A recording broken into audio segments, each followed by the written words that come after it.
बताते बताते वो अपने आप ही छलक रहे थे आंसू। वैसे मतलब इमोशनल भी थी। फिर सब कुछ याद आया कि आप मेरे भाई का फोन, क्योंकि हमारे पास बताया था मेरे पास वीवो का फोन है, वो भी छोटा सा 13,000 का था।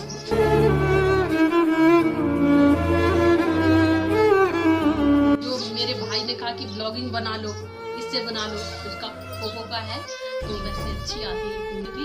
मैंने उससे पहले से मैं सोच रही थी कि चैनल खोलूंगी। इनसे जब मेरी शादी हुई उसके बाद इन्होंने कहा कि मतलब सब कुछ रिश्तेदार सब चले जाएंगे, उसके बाद मैं चैनल खोल दूंगा। इन्होंने खोला ही। अब उसके बाद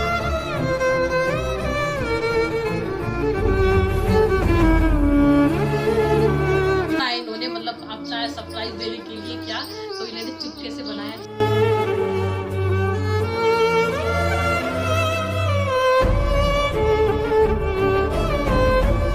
नमस्कार, मैं रुस्तम सिंह राणा और आप देख रहे हैं आर न्यूज़। साथियों, आज हमारे साथ जो मेहमान हैं वो आप सब उन्हें जानते हैं, अच्छे से वाकिफ़ हैं, उनकी वीडियोस आप लगातार देखते हैं। मेरे साथ हैं अलका जी। अलका कुमौनी इनका यूट्यूब चैनल है, ब्लॉगिंग करती हैं और ब्लॉगिंग के साथ साथ इनकी जो एक तरह से कॉमिक अंदाज है ब्लॉगिंग का, वो आप सबको भाता है। अलका जी, सबसे पहले तो स्वागत है। Thank you. और ना मैं बहुत ज़्यादा नर्वस हो रही हूँ और पहली बार मतलब मैं दूसरों का लेती थी ऐसे बातचीत में, अब मेरा खुद इंटरव्यू हो रहा है तो मतलब अब मैं सोच रही हूँ ना उन्हें कैसा लगता होगा मैं अचानक से कैमरे उनके पास लेके जाती होंगी तो। अच्छा अलका जी, ऐसी कोई बात नहीं है, घबराने की कोई ज़रूरत नहीं है। ठीक है, ये हमारी चर्चा जो है एक नॉर्मल चर्चा रहने वाली है। लेकिन सबसे पहले तो मैं ये जानना चाहूँगा आपसे, ये जो आप ब्लॉगिंग करती हैं इसकी शुरुआत कैसे हुई? कैसे आपके मन में ये विचार आया कि इस तरह की चीज़ें मैं बनाऊँ और लोगों को ये अपनी स्टोरी दिखाऊँ, अपनी बातचीत दिखाऊँ? मेरा ना ये था मतलब यादगार करने के लिए। सबसे पहले मैंने अपनी एल्बम डाली थी, वीडियो डाली थी अपनी शादी की सबसे पहले। उसके बाद फिर जब देखा कि यार पैसे भी कमाए जाते हैं तो क्यों ना साथ साथ यादगार के साथ हम क्या कहते हैं अपनी जो भी है, जैसे कि अब कोई आज है कल नहीं है, तो यादगार बनाने के लिए वो भी एक चैनल, वैसे यूट्यूब चैनल बढ़िया है। अच्छा अच्छा, ये बताइए, जब आपने ये शुरू किया, ठीक है, लोगों के पॉजिटिव कमेंट आए होंगे, लोगों के नकारात्मक भी लोगों की प्रतिक्रियाएं आई होंगी। तो जो नकारात्मक प्रतिक्रियाएं आई थी, लोग आपके लिए बुरा भला कह रहे थे या नहीं कह रहे थे, उसका थोड़ा बारे में हमें बताइए, क्योंकि लोग छीटाकशी बहुत करने वाले होते हैं ना, आलोचना बहुत करने वाले होते हैं। तो उन आलोचनाओं को कैसे आपने ठीक है दरकिनार किया और फिर भाई ठीक है, लोग जो कहना चाह रहे हैं वो कहने दें, मुझे जो अपना करना है मैं अपना वही करूँगी। हाँ, ये भी मेरा था। अब देखो ज़्यादातर ना पढ़े लिखे लोग ना ज़्यादा निगेटिव में ज़्यादा ध्यान नहीं देते, और जो पुराने ज़माने के हैं वो तो सोचते ही ऐसा। कुछ लोग बहुत सारे थे ऐसे लोग जो कि मेरे सामने तो बात नहीं आई थी, दूसरों के सामने कहते थे कि क्या हाँ बेइज्जती करा रही है थारुओं की, ये वो। तो आजकल वैसे सोच बहुत बदल गई है वैसे भी लोगों की अब। वास्तव में सोच बहुत बदल गई है। लेकिन एक जो मैंने आपका वीडियो देखा था, और मैं पहली बार आपसे एक तरह से मुखातिब हुआ था उस वीडियो से, वो आपकी वीडियो थी रावत वाली। उसमें रावत का इशू बहुत था। तो उस घटनाक्रम के बारे में ज़रा बताइए। आपको जब वो मुद्दा आया रावत वाला, आपके मन में क्या टीस उठी और फिर आपने वीडियो बनाई और फिर वो वीडियो भी बहुत वायरल हुई थी। हाँ, वो फेसबुक में बहुत ज़्यादा वायरल हुई थी।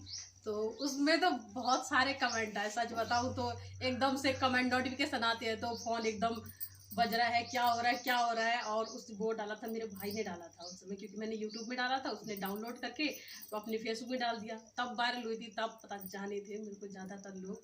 और उसमें ये था ना, अब पढ़े लिखे लोग हैं तो अब अपनी आवाज़ जब हमारे बारे में कहेंगे तो हम अपनी आवाज़ तो उठाएंगे ना। जब हम हैं ही नहीं वो, तो इतिहासकार ऐसे कैसे लिख सकते हैं। अब जब हमने पढ़ा है कि हम कैसे यहाँ पर आए, कैसे बसे, महाराणा प्रताप के जो वंशज थे, कई मतलब बहुत, क्योंकि मैंने बहुत विस्तार में और भी पढ़ा। जब उन्होंने लिखा उसके बाद जांच पड़ताल के बाद मैंने वीडियो बनाई थी कि मतलब इसमें सब लोग आगे आए और अपने आप को बताए कि हम थारू हैं। अब वो मैं शब्द बोलना भी नहीं चाहती, बहुत अब लोग भूल गए हैं। तो गड़े मुर्दे को वही कहते हैं ना, उखाड़ना, कि अब मत ही बिल्कुल उखाड़ो। बिल्कुल। हाँ। अच्छा, जैसे कि भाई ठीक है, एक महिला होने के नाते आप वीडियो ब्लॉगिंग करती हैं, हम्म। और कई बार ये रहता है कि भाई ठीक है, महिलाओं के प्रति लोगों का नज़रिया, खासकर एक जो पिछली सोच जो कहें, वो नकारात्मक रहती है हमेशा के लिए। उस चुनौती को आप किस तरह से देखती हैं? भाई ठीक है, लोग किस तरह के कमेंट करते हैं, नहीं करते हैं, उन चीज़ों से आप कैसे निपटती हैं? उन चीजों से ना सीधे सीधे जवाब दे दो उनको, मुंह पर ही। अच्छा। हाँ। अलका जी, ये बताइए, जब आप वीडियो बनाती हैं, जैसे अभी आपने रिसेंटली एक वीडियो डाला था, उस वीडियो में आप भावुक हो गई थी, और ये बताया था कि एक तरह से कितना संघर्ष करना पड़ता है, क्योंकि आप एक गृहिणी भी हैं, तो जाहिर सी बात है आपके घर को काम भी संभालना है, उसके साथ आपको वीडियो एडिटिंग भी करनी है, वीडियो बनानी भी है। उस चुनौती को आपने हालांकि दर्शकों को बताया था अभी अपने ब्लॉग में। तो एक बार हमारे दर्शक जो आपसे जानना चाह रहे हैं, वो यही है कि आप कैसे मैनेज करते हैं इन सारी चीज़ों को? तो मैनेज में इसे सबसे सुबह सुबह तो मेरा नाश्ता होता है। नाश्ता बनाने के बाद जब 8 बजे, क्योंकि मेरे पति भी काम पर जाते हैं और मेरे ससुर जी भी काम पर जाते हैं, तो सुबह 8 बजे से पहले खाना बनाकर देना ही है। उसके बाद टाइम मिला ब्लॉगिंग बना लो, उसके बाद फिर दोपहर में आएंगे, फिर खाना खाकर फिर शाम को, तो समझ लो मैं बीच बीच में टाइम निकाल कर अपनी ब्लॉगिंग बनाती हूँ। ब्लॉगिंग के बाद अब रात का समय होता है, अब रात के समय में मैं एडिटिंग करती हूँ। अब मैं एडिटिंग अगर मैं जल्दी भी कर दूँ, लेकिन 12 बजे तक तो मुझे जागना है। बताया ही था मैंने अपनी वीडियो में कि क्योंकि आइडिया का सिम है, तो रात में अनलिमिटेड डाटा होता है उसमें, तब अपलोड करने के लिए मुझे जगना पड़ता है, क्योंकि वो अपलोडिंग में ही रुक जाता है। और जब क्योंकि मैं सुबह देखती हूँ तो सुबह अपलोड ही नहीं होती, इसीलिए मुझे देखते रहना पड़ता है जब तक अपलोड ना हो तब तक। तो इसीलिए अब उस समय में भावुक इसीलिए हुई थी क्योंकि मेरे पति ने, मैंने पति देव आकर काट दी उन्होंने। ये हुआ था मेरे साथ। तब मैं सोच रही थी अब मैं बनाऊं क्या। जब मैं एडिटिंग करने के लिए बैठी, मैंने कहा 4 बजे वीडियो मैं डालूंगी।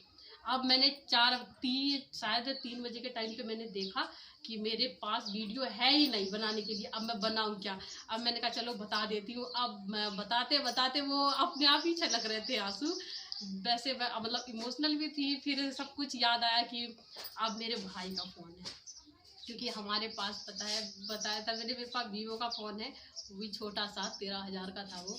वो टूट गया है, उसका कैमरा भी टूट गया है। अब जो मेरे भाई ने कहा कि ब्लॉगिंग बना लो, इससे बना लो, उसका पोको का है, तो वैसे अच्छी आती है, इतनी ख़राब नहीं है, तो उसका भी मैंने कैमरा तोड़ दिया।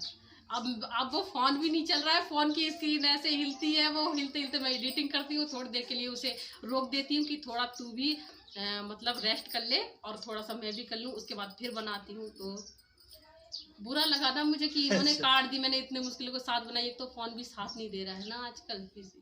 अच्छा, हमने ये देखा है आपके ब्लॉगिंग में आपके पति का जो एक तरह से आपको सहयोग रहता है, वो बड़ी ही एक बहुत ही बढ़िया बॉन्डिंग दिखती है आपके पति की और आपके बीच। वो आपको छोटी छोटी बातों में भी सपोर्ट करते हैं। एक बार वो रिश्ता बताइए जरा। वो छोटी क्योंकि मैं इन्हें पहले से जानती हूँ ना, इसीलिए तो साथ भी देते हैं। पर मैंने इनसे मतलब मेरी शादी हुई थी, मैंने उससे पहले से मैं सोच रही थी कि चैनल खोलूंगी। इनसे जब मेरी शादी हुई उसके बाद इन्होंने कहा कि मतलब सब कुछ रिश्तेदार सब चले जाएंगे, उसके बाद मैं चैनल खोल दूंगा। इन्होंने खोला ही नहीं। अब उसके बाद होली निकल गई, होली के बाद इन्होंने चैनल मतलब चुपके से बनाया इन्होंने, मतलब आप शायद सरप्राइज देने के लिए क्या, तो इन्होंने चुपके से बनाया चैनल, मेरा नाम अलका कुबौडी करके। तो मुझे बहुत अच्छा लगा। और जो मेरे सास ससुर है ना, तो वो भी बहुत सपोर्ट में है। अच्छा, जब आप थोड़े बहुत पॉपुलर हो गए, मान के चलिए आपकी भाई 2 3 4 5 जितनी भी वीडियो आई होंगी, और जब आप मार्केट या मेला घाट में गए होंगे, लोग आपको पहचान पा रहे होंगे कि अरे ये अलका कुमौनी है, इसकी वीडियो है, ये है वो, तो और आपसे मिले भी होंगे, आपसे ठीक है हाय हेलो भी हुई होगी, और जब वो आपसे मिलते होंगे तो उस समय आपको कैसा लगा था? उस समय कैसा फील कर रहे थे आप? मैं सच बताऊं, मैं बहुत खुश थी कि मतलब मैं पहले से ही चाहती थी ना कि मतलब लोग मुझे जाने, अब समझ लो पहले तैयारी चल रही थी हमारी पढ़ने की, अब वो बात अलग है कि मतलब नहीं हुआ। तो अब पढ़े लिखे लोग हैं तो कुछ ना कुछ में समझ लो करना चाहिए कमाई का जरिया। अब चाहे वो मतलब चाहे मर्द हो चाहे औरत हो, मतलब दोनों करना चाहिए। मैंने कहा घर बैठे ये भी हो सकता है तो ये क्यों ना करें। तो मैं सोच रही थी लोग मुझे जाने। अब मैं ये नहीं रहना चाहती थी कि मतलब घर में खाना पकाओ बस वही ज़िंदगी, तो मैं ये नहीं चाहती थी। इसीलिए मैंने ब्लॉगिंग का सोचा कि मैं ब्लॉगिंग बनाती हूँ इसीलिए।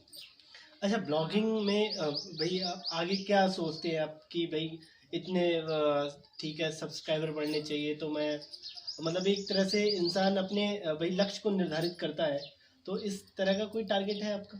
मेरा टारगेट तो बहुत ऊपर तक सोचा है, क्योंकि सबसे सबसे बड़ा सबसे अच्छा जरिया मुझे यही लगा कि समझ लो अगर घूमने के लिए जा रहे हो तो वो यादें भी साथ रख लो, और साथ ही साथ में अब उन्हीं का पैसा है उन पैसों से घूम भी लो और जो आर्थिक स्थिति है वो भी सुधार सके हो। सही। अंकल जी, एक सवाल मैं और पूछना चाहूँगा। जिस तरह से आप पवनदीप राजन से मिले, ठीक है, जो इंडियन आइडल रहे हैं और बहुत ही बढ़िया सिंगर रहे हैं, बहुत ही बेहतरीन सिंगर है, तो वो मुलाकात कैसे हुई है आपका? क्योंकि हमने आपका ब्लॉग देखा है वो चीज़, तो वो थोड़ा बताइए हमें। तो वो मुलाकात हमारी, अब इतने बड़े सिंगर है ऐसे तो मुलाकात हो नहीं पाती। और सबसे बड़ी बात ये थी उनसे मिलने का हमारा जरिया था क्योंकि हम उनके फैन भी हैं। ऐसी बात नहीं है, हम उनके फैन हैं। जब से इंडियन आइडल चला था ना तब से वो चंपावत से जानते हैं। और जो हमारे हबी के दोस्त थे उनके चाचा के लड़के, अच्छा। हाँ तो चाचा के लड़के दोस्त थे मेरे हबी के, तो उनके ताऊ का जय, इनमें संजय उनका नाम है, तो उनके ताऊ के लड़के थे पवनदीप राजन के। तो उस जरिए से कहा कि जब जब उनसे मुलाकात हो यहाँ पर चंपावत आए तो हमें ज़रूर बताना, चंपावत आए चाहे पिथौरागढ़ आए कहीं आए। तब उन्होंने कॉल किया कि, और सभी से पहले रजामंदी ले ली कि मैं उनको बुला लूँ या नहीं बुलाऊँ।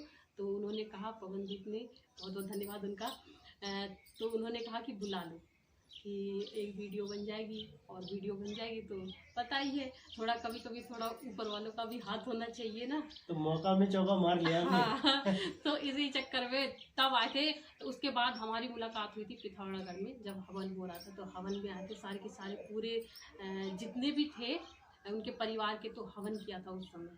तब मुलाकात हुई हमारी उनसे और बहुत अच्छा लगा। मैं बहुत खुश हुई, समझ लो ऐसा लग रहा था जैसे मैं सपने में हूँ। फिर उसके बाद भीड़ होने लगी, तो फिर उसके बाद तो मुझे बहुत अच्छा लगा उनसे मिलके। और यही कारण था, हमारे हबी के दोस्त थे उनके जरिए मुलाकात हुई। अगर संजय जी देख रहे हो तो आपको बहुत बहुत धन्यवाद। तो आपको कैसी लगी ये चर्चा हमारी अलका जी के साथ? तो जैसा भी है आप कमेंट करिएगा, अगर फेसबुक में देख रहे हैं उसमें भी आप कमेंट करिएगा और बताइएगा कि और हमें किस तरह की वीडियो बनानी चाहिए, और हमारे चैनल को सब्सक्राइब करें, ये मेरी आपसे गुजारिश है। और साथ ही साथ हमारे इस वीडियो को शेयर करें, खासकर जो अलका कुमानी के जो सब्सक्राइबर हैं मैं उनको कह रहा हूँ। जिस तरह से प्यार आप अलका जी की वीडियो को दिखाते हैं उस तरह का प्यार हमें भी दिखाइए। धन्यवाद।